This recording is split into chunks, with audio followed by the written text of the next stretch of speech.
bashenyaho ngakwenda ngo betahize kandi bariya mukwenda ngo batashashura umushoro hata no rebe icyo kubashanya think tukunda search but it creates order icyo kureberaho usanga umuntu napanse kizimbe cyawe aina muduka hata shanga umuyibaraza haruke yusuki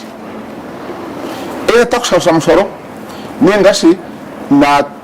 na abasa kushara na nebei ogumunda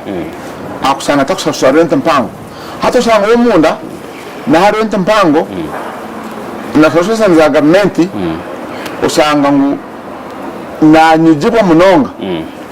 njokore mbena ngo bakora bato order kunyangwa mu rwabyona ababakora mu mabaraza abakora ahanguto ideally baba rondo umanya oguru gazete ko mo bakora mstaho odum town usanga town yaba clean usanga nabi bachendera akoreshwa ngo abantu ko basikata dum ahanguto n'umuntu wakusikese mu yawe ngo sokora akumkwata aborum bandi abor konka habarum handa murunji kunyangwa bahanguto bawatware nka gazetted areas ubutare abo cyotare usanga baba mbakora myanya gazetted kurunji specified nziretera habaho order nunji habaho inkora nunji mu rwabyona usanga etawuni yabaje munonga yargo mu ruvyo nambana Kampala na city zindi naona matawuna gandi hata Kampala se yanyeje nushanga omyezi yo misho omyaka yo misho itawuni yaba expanded abokuba umushangana n'umuntu na korana nguto na ushanga no motoka tane hakuraba owa boda boda tane arabe usanga nguto yabasakwa occupied emu abantu nkako ngababa babiremu nchitaho umuhanda muronji usanga habaho order nonje usanga itawuni yaba clean yarwa munubuzubu yarwa mu usanga yaba yatebekana yes twagamba ahari kisanja akuna kurara twenda kuyama sanja no more sleep akuna mchezo nko kumukuru wihanga yagambe tuze ahari 3.5 million shillings ezimwagize ngo budget age nzoshobye kuza household twaza kurabira umyuga projects za government zabizira munka yusera vuba zirumuka eza abakuru zaguro ezarigiriho kare ezabintu zikora ku nkazi kijana sarara mukuru wihanga katebekanisa kugira ngo barabire umyuga ezo sente nogira ngo hine kizikozireho kandi ezimutiri mu budget nazakora abatangire abanze kuzitunga bari mu kuzigarara ezimuti zikareberwa unza kutugeza aho mutakareba mutwena sente ezo ni tekateka government okutawo sente ezezo ezemyoga na nezinzona nokwena ngo abantu nkaga na mushango barigana abasarigana umbantu igana nkaga na mushango bayibarije abandi baguma nenango bona bazo mu money economy nchokorera at the moment hacheho percentage y'abantu abachomu mu subsistence economy nchora nenango abantu abakwatiraho ebasa kubongera sentezo bargo mu mbera iyo korrenda yonka bazo mu mbera iyo korra ikutase sente mu yabo mu rwabyona batunga income namone sima government sinza pedi muzaba million igana burumuruka hata nezo sa million magana abiri kugira ngo abantu abo bazo sinza pedi nza kwanza question chango mu yango njore abantu babutosha kwana tuma million emwe agenda gura ubuntu ubukwe basiza agura kwembuzi agura kwempunu agura kwenkoko uko nakuza kuza mu rosanta akoroka rosanta hata yaza kuzisa million magana abiri usanga umuntu yabasa kuja kuongerwaho umukwera kuongerwaho kimurete yayongera hantasa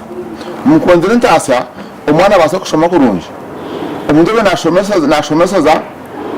nashomesa usanga mbabi ngomwana school fees imtware ebiri usanga yabasa usanga bataswe ngomwana meaning sente zo kuzukeza kanyomba abantu babutosha bazikozesa zibayamba bonze ntasa umukonze ntasa hati usanga economy yatunguka nchokorera ngo trickle down effect sente zo nizibasa kutwara kekarini konka finally ije shikamuntu babutosha namwe nisema gama tunyangusana ezongire za PDM omukuzonja kwazo abantu abayimbaza kozesa baza kunya kuzikosa baza kunya kuhentasa munonga ushango be na basakona atunga umutwale 5 yasanka 8 unazo umutwale 3 yasanka 5 amurwa byona umuntu ogwe aganye uchango kandi izya konza kuyamba abantu bona ushango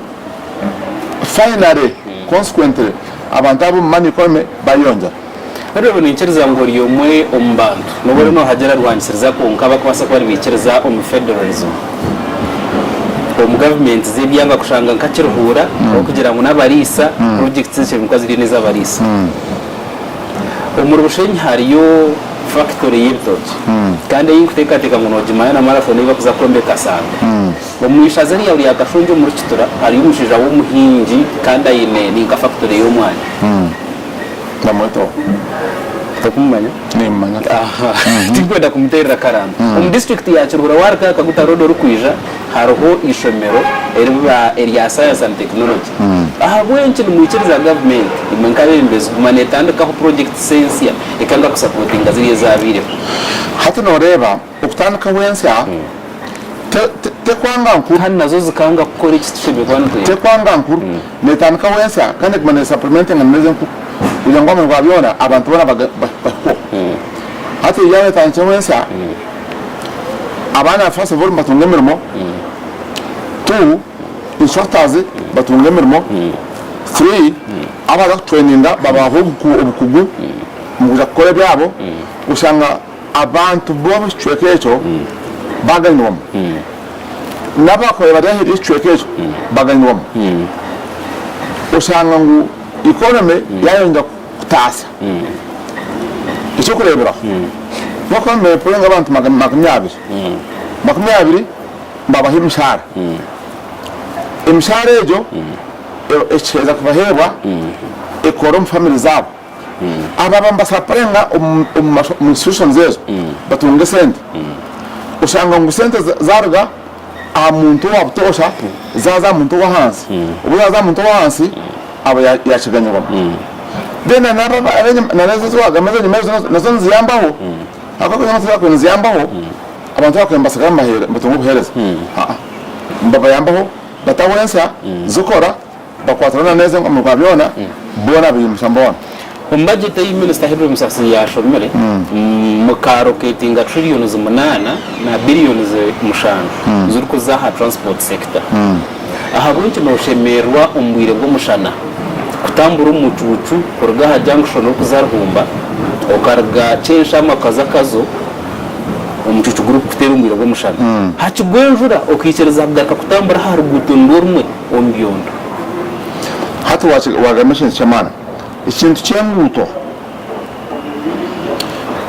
kandi mara kashonje yinkwera umushana abantu numbateza akatutu na nekintu umuntu urambateze condo na nebintu hatashin cy'enguto aho nchokorera government itiresenda nyingi ombyenguto kugira ngo enguto zonje kukorwa munonga nambo yenu nintekateka ngo mukisanje kindu mukinje mu parliament eshi odangara muwezo wanje nina nyamba ntambe abanyakashonje akatushine nguto mbi munonga tununguto mbone garhumba eza kashonji eza kashwa that has been a national road for years. It has been a presidential pledge ngutungetama kongo cy'umucumbi turi mu budget age eje eshumuruwijo kungani inteka gambo ko mu kamera abantu bakashonje bahurire mu turi mu budget bahomba bakashonje kungani mbahamsiriza ngo musanze cyo myaka 5 eshi urabona sujure mbabaza ntuje koro ni inteka tengo rugutogwe buraza mu parliament ugutonga kanatanze ku planning ramo umten parliament ngana tune some approvals chabaho na rwo parliament kungo cyo mushambe munonga isanje cyachwire ibatara mu budget kungani nshabanguranga kwatreho ukwashanga mpora kandi kuntu kumwesega ngo nompuwezo wanje umukisanje iki turumva ateka kashonje mu budget twafunga koransi ya rwumba kashonji kasha uruguto ruba barukozwe ndo tamba abantu bakashonji n'abantu bacirura n'abantu bibanda n'abantu ba neighboring district kugira ngo twatunga connectivity mpango rwakwatana na Rwambara rwakwatana na Rwakazo amugabana connectivity yaba mpango abantu bari mu byondo bari mu cucu batunga ruguto rundi urayongere ntasa urayongere ubwiga umuntu bacurura uba barakozwe first of all abantu intambara necendera kusinziyendera curura n'ihanga irimo abahinga n'abarisa abarisa ne babatunga urguto kutwara ibintu byabo umukatari abahinji babatunga urguto rundi kutwara ibintu byabo umukatari intambara yonka nija ko yacendera because when the road is walked on emotoka zishakanya intambara ishara umuksharuka umuntu wabutosha acho umucanga nabo ejo ninterembranga government ya NRM endo kusavinga endo kuna nguruguto turebenka priority aboko it is one of the shortest roads but it is only 33 kilometers ndaka gutokache kuonka mketenga bora mkishakako wagira ngo uruguto rukuba kwiza korwa umuntu wakashonyi umuntu w'umukayanja nangwa n'umuntu watikatsi basa kumankura kutwara ebyo bushobozi bye omukatari right government yo rukwebembera turizaharira ngo rwihanga tugari cyaka cy'urukura akatare ka Nyakashara kakarga akatare ka Kashongi karga akukirura district rukurayinga ho munonga ka Cyenshama ne kagabana na kazu na Mbara akukirura district sheme kubane koza kandi iyo nakazo zikabagana na district y'Ibanda na Kamwenje ahabunci abantu bashimye kubana batungera okubararaje kugira ngo ari abayine kiro zimagana biri zo mwana yaziha umucwe rw'emamba yaza kuzitwara hagumura umukatari imumuza kuriya na kanso zanyu n'abavekero ubutari mu bwiha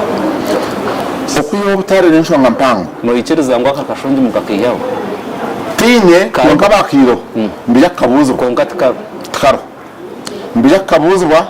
because we must account for our people akatare kurugaho nikikosa abantu babutosha umuntu azakoza Cyenshama asagaho yakwe na guruza mu mbugaho akatunga ntasa iye kandi akacendereza wachi entambra namwe nitayatanga mu Sandom nitakuja gukora na leadership ya district nani yagomba ya Kashongi nkishaza kurango twa reviving akatare ka Kashongi akabire karomyaka na myaka nunga za gukora shanga karoho kongo kwihwaho it was really not right namwe nitayatanga mweshonga yakatare ka Kashongi neshonga mpango ikweta kurebwamo kurango twaka reviving akankai ahamanya gwako because itagera gametro chirwako itakarchiro kunga katare kwihwaho mente kateka mbi ya some few individuals abakona their own benefits kanto abasana mbezi ba government chimukwantu kora abantu omburinganza no mazima njokureba this sanja no more sleep sanja no more okongora kugira ngo abantu bamwe ba benefiting on top of the others it is not right. Sente zirikunya na billions 15 na miliyoni 10 billioni 15 ezatirwa miza gakuga kacera gakuga yantone ko kuzacirukura na sente zukika billions 200 zaguga kagera gakurugambara kuza district says no kimanya ngo uciruhureriye mwe omukato corridor districts kandi ziri kuterwa umushana munonga ebidamu byabire biruho ebiba kujya ngo bikatimbwa obwiro bwa murumba buri bw'inyuma ebitwashangireho nkarwabyemano nka ahakirufo cyakiruhura nkarugongi birinke birenko emwete byacyo amiza gabene gijo muri Kashongi tugamanya kuturaheze tuhura government rimwe kora pipe says amasiko go muntu wakiruhura umuntu wa wenshanda aha kutunga mizi marongi garinga abantu ba kiruhura nka district ni nakaba masiko nakashongeramo but though ijo mu parliament this last week we approved some loan kwehora kuza gukora amiziga irrigation solar powered it's a beneficiary because that one is going to cover this is igana na mshanga natural mene unza kwa amiza ko gira gava gira aga irrigation aga solar power gira kwanga yamba bashinji abo kwa chirura nke ihanga rimwe erikuterwa umushana kandi katokordo kandi rumu buhinzi n'oburisa amiza ngaka ngatamba namuri intete ngo miza gaba gakozwe ngija kuongera abihingwa ngija kuongera ahantasi because washanga ngo omwani obwiro abandi bamwana gomere meaning haba hakozwe mizago akumana it's a major cash crop kwenda kurangu yakobaho munonga mukutaza abantu ba Uganda n'abantu ba Kashonje n'abantu ba Kiruhura meaning ngo haba hakozwe mizago gakongera umukufurire emisiri y'abantu njako cyatamba abantu ba Kashonje n'abantu ba Kiruhura n'abantu ba Uganda and all those 127 districts kurangu cyayongera umubuhinzi na n'umburisa bamwe rwabyona abantu batunga ntasi kilometers ni nje kuruga ahacayi cha Entebbe kuija omu district ya Kiruhura emphasis tutaha irindo ry'enyamisho rya Ekumuro National Park tukatungura tuta ebiburamuzi omu region zitu ngo tukureba abantu bari barwana n'enyamisho nk'eziri mu park ya Kanyarira. First of all enyamisho mission changu kandi ukongera intasa intasa tourism sector ni changu. One, government no rangu ya infrastructure omyanyejo yaza rangu ya kore mhanda iyo kubane kore connectivity na nemyanyeje mu amarindro nimansa ngo umuntu akwasa kona aza kwiza kuramba y'inyamishwezo yatunga umhanda murunji tu kurango cyabasa government yata umuhanda umugundi ukurinda abantu abajetori njo kureba ngo haba biro umuhanda kurango irindwe byakoma kurango imishatsi tuzarumba abantu abetori icwekeje nashinje baza ko cyatamba usanga ngo abantu barinda emisiri yabo government yakoma imihanda yakora imihanda ejo amwabyona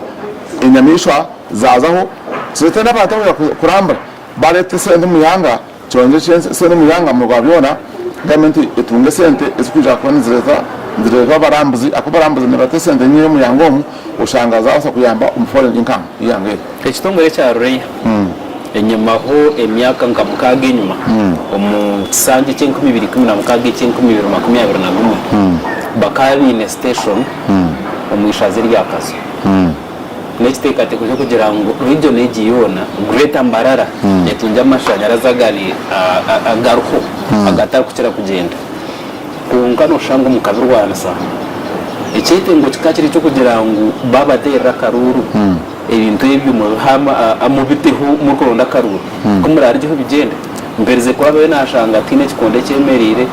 ababitiro station naho nanahi bayobombekere hari abantu utemba hagombora atibaceroho mukamugenderire iki no first of all project ejeri ekahwa that phase was phase number 1 kandi hati talked about hizo bakam kwa maze phase ya kukora budget nka contractor budget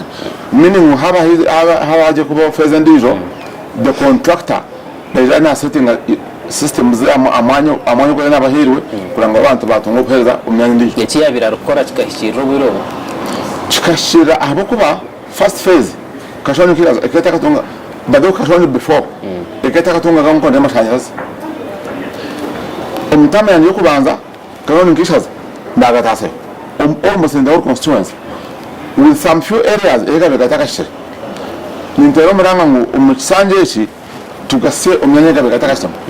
kunka in general terms kashonji ekatunga amashanyarazi mushazirona now ahita kabegatakashire kurontuja kwasa gaseho umfeze ndijo kurangu gaka umyanya kabegataka echo kureberaho hata nka kapshwere ngomurka gadiyo kunga in key areas key places nkechikoni tugariyo nkabyembogo tugariyo nangona hegari ushanga hineki ki infrastructures ezigatama nura ntwateka amani kurango gaka mu mashomero gaka mu maramzo gaka mu health centers kugira ngo abantu babasaga kozesa kandi gabaho buhereza burungi bwa nentasa umuntu batosha bisha umwana umwemere nyuma ya mukuru w'ihanga mukagira ngo ikintu kisanja no sleep no more sleep numba numanyisa ki ekisanje no more sleep meaning mutaramu kugojejera abantu ogojejera in a sense ngo dungi umuce baza gukora umukora biye munana takwenda bazo okugira ngo no more sleep no more kongora abakongozi ni bingi no more corruption n'endwara itahira omumizi y'abantu yataha omusystem y'abantu omuntu areba ngu sente za gavumenti nizo kuriwa buri kandi ekintu ekyo kigwire nikyokureebera omu kisanja eki abari b'enguzi bakoma akacuro abatakwenda kukora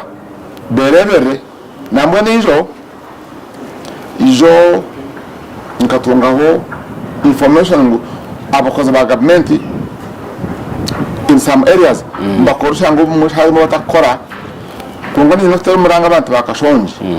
abakundeba ninga bampolisi ngo nankoraga na leaders bakashonje bona kuranga government programs za gona stambra kurungi okweza bakombantu umbantu bitu kuba ntabo mukweto mbita ko ari mushaho abena akora kuranga abantu batungo buhereza kora abari mujanjabi ahirwaro kora abari wagokacha kora abari wogombora kora abari parish chief kuranga abantu barabatunga obuhereza burungi tuyisha enguzi ombantu babutosha akwenguzi neshishintu changu usanga abantu bazo umwe basarara ubutaha sente tiyakora no we must fight corruption from every corner banyuma yo kurahiza urukoza kuba nayirembere ku kikisishengero ryihanga right honorable Jacob both akagamba bintu nka bitanu 7 points ahara agenda ye yagamba zero tolerance to corruption kagira ngo nanda kureba ngo wenana abanyishengero uburwenguzi no bushomanguzi bwamarwa umurtura tukabrebe ngo twaze mu district ya Rwanda bakabakwata aha umurika mwenge Christmas yahwire cyangwa muri C5 bakagira yatashemerirwe umurimo toma arahabu bakwasire konka rankings nzoreka mu Kampala district nebembere kuratirwa kiso okuguza emirimo umuroko government okutwara sente za government zikaba accounted narisi kaza mu project yose mukono zikorwa muzakureba mutangu corruption n'ibyo tumwaji marako kabanyishenye. First of all washanga urimo embeze w'abantu kano yange nguzi nukureba ngo abantu abakoraga no bonansa wabatamwe umutima ubwo kundi yanga yabo umbango bwanje ni nyanga shintu cyenguzi ni ncanga kandi za kuchirwansa kurangusharira kuchabenja nako mu kashonje nkija kufera oyo nategeka ngo nakikunda ninga kino mu mutima gwe aceta aciye mukare because nsakoragana kurango taba ho kintu sha corruption umukakoni muzako niyembera umyaka itane kandi ishindu wacho mbantu bakacibanya mu kirundi ncangara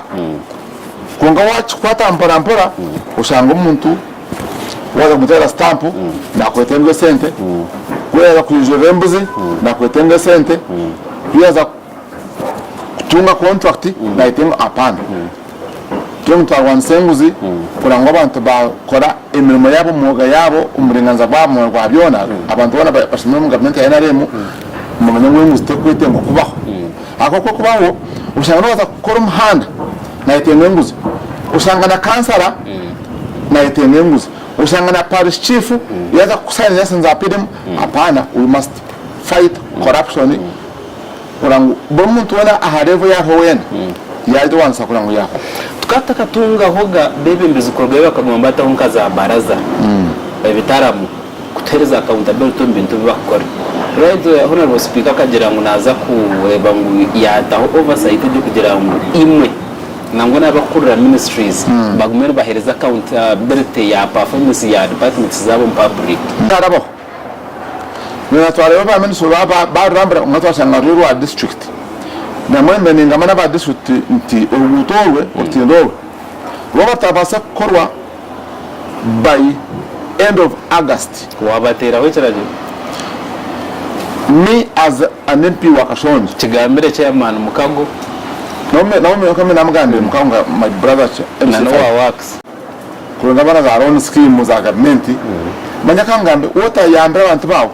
no babona wabayamba because it okaba embezibiti babantu njeta abantu obore kunobasa namwe nisema university ya Bishop Swas University kampa basi itana z'abana bakashonje zona zahwire tukusti zikamba ngazaga bakare nabona abarazeho nsubiza kuja kubahe barha